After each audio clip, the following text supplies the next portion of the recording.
Magandang araw mga kaibigan. Bigyan natin ng reaction opinion itong post, ang balita ngayon. Electronic voting sa Kamara, pinayagan din noong impeachment ni BP Sara ayon kay Congressman Erese. Isiniwalat ni Caloocan City Representative Edgar Erese na matagal nang pinapayagan sa Kamara ang electronic o remote voting kabilang na umano noong botohan sa impeachment complaint laban kay Vice President Sara Duterte kung saan umabot sa 257 kongresista ang bumoto pabor sa impeachment. Ang pahayag ni Erese ay dumating sa gitna ng umiinit na bangayan sa Senado.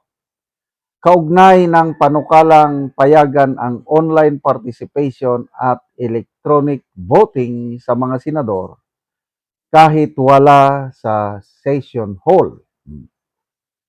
So, ito ang exact word ni Congressman Erese. Yung issue ng kung papayagan ang remote voting, tingin ko pwede. Kasi dito sa House of Representatives, pinapayagan yan, di ba? Ayon sa mambabatas, makikita umano sa mismong footage ng impeachment voting noong Mayo 11 na hindi lahat ng 257 na bumoto ay physical na nasa plenaryo. Yun nga sa amin, sabi niya. For example, noong impeachment, 257 yung bumoto. Tignan mo yung during the voting, nominal voting, wala naman 257 yung nandun eh. So, pinayagan na makaboto nang wala sa Kamara. Pinaliwanag din ni Erese na hindi lamang sa impeachment voting ginagamit ang ganitong sistema kundi maging sa pagpasa ng mga panukalang batas sa third reading. Sabi niya, kasi kami, magbo-voting kami. For example, third reading. Tatanungin na ako, ano bang boto mo dito? Sabi ko, yes. I-record na ang yes. So kahit wala ako doon sa session hall, na i-record na ang yes na aking boto. Dahil dito, sinabi ni Erese na wala siyang nakikitang problema sa panukalang electronic voting sa Senado, lalo na kung ang isang senador ay nakakulong pa lamang at hindi pa nahahatulan. Sabi niya, hindi ay wala ngang pandemic, mas masahol pa nakakulong. Pag nakakulong, tapos hindi pinapayagan na mag-participate, ang hindi mo pinapayagan ay yung bumoto sa kanya. Ang constituency niya, di ba? Hindi pa naman siya convicted. Wow! Ang naturang pahayag ay lalong nagpasiklab sa debate hinggil sa online participation sa Senado matapos tutulan ng minority bloc ang motion ni Senador Rodante Marcoleta na payagan ang remote attendance at electronic voting. Isang usaping nauwi sa mainit na bangayan at walkout sa Senado nitong mga nakaraang araw. Wow! Salamat po, Congressman Edgar Erese sa pagpayag. Ganon pa lang nangyayari sa Kamara. So, grabe, no? Kung ginagawa sa Kamara, bakit hindi pwedeng gawin sa Senado? Isa lang ang nakikita ko dito, personal opinion ko lang ito. Takot yung minority bloc na makaboto si Bato, kasi nga ang plano, nakikita ko lang, I might be wrong, ang plano is gibain nila ang majority 13, black 13 o brave 13, hanggang hindi na sila makaboto, matatalo sila. Kaya yun ang rason na ayaw nilang maipustro ang amendments na pwedeng bumoto online o pwedeng mag-participate online.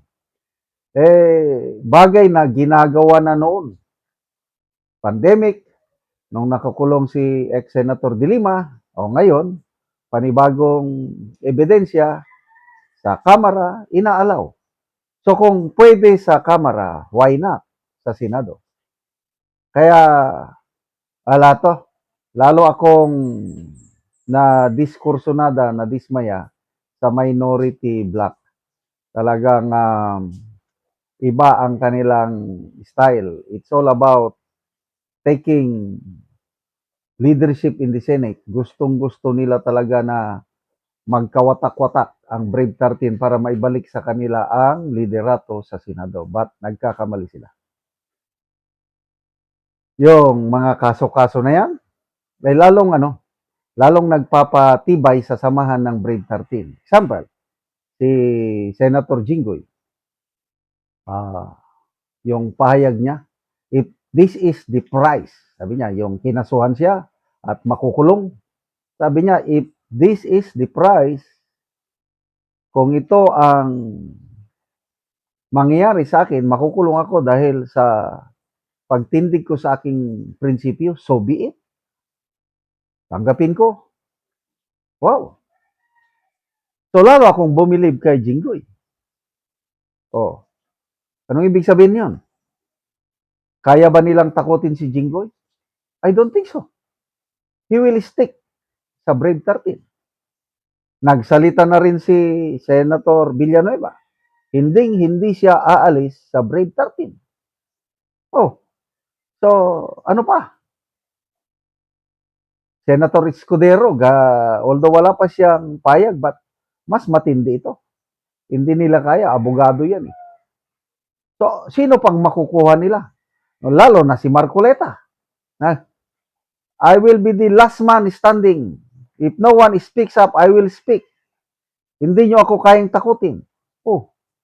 Patay. So, good luck sa SB 11 na tangka ninyong patalsikin ang SB 13. Tingnan natin kung hanggang saan ang tagumpay ninyo. Salamat mga kaibigan sa inyong pagsubaybay sa channel nito. Nakakatulong kayo ng malaki sa tribong Talandig ng Bukidnon dahil sweldo natin sa channel na ito is pantulong sa tribo. Namimigay tayo ng libreng yero at pako para makapagpatayo sila ng mas maayos na tirahan. Panoorin nyo ang video nito. Anak ko sa balay sa natabangan na mo og yero. So muna ni ang itsura sa gawas nga bahin so atong sudlot.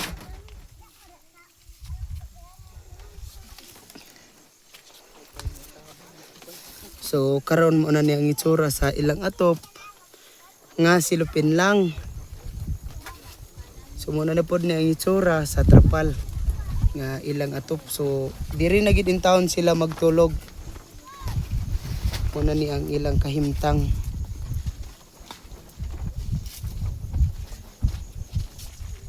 So karon atong tan-awon kay nagpatindog sila og bag-ong balay nga ilang pag-atupan sa natabang nga ug karon mo na ni ang iro nga among gihatag nga ilang iatop karon. So mo na ni ang ilang gipatindog nga bag-ong balay nga ilang pag-atupan. So naka patindog na gud sila sa ilang bag-ong balay.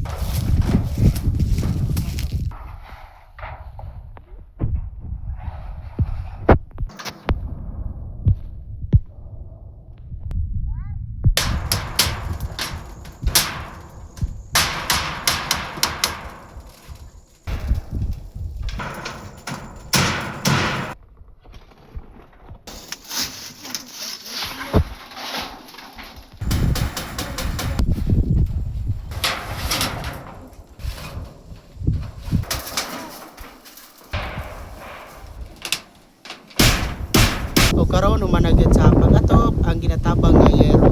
Salamat sa naghatag sa sin og malamat sa Ginoo nga nakabalay na gyud mi. Di nami maulanan. So ang inyong payag, pila na nakabulan inyong payag nga silupin lang? Trapal. Dugay-dugay na gyud ni nga murag lima na gyud na kabulan. I-assemble ra nga sin aw nga kuan, silupin aron na lang iatop. So karon nakabalay na mo og bago. Kabalay na gyud mi So salamat kayo.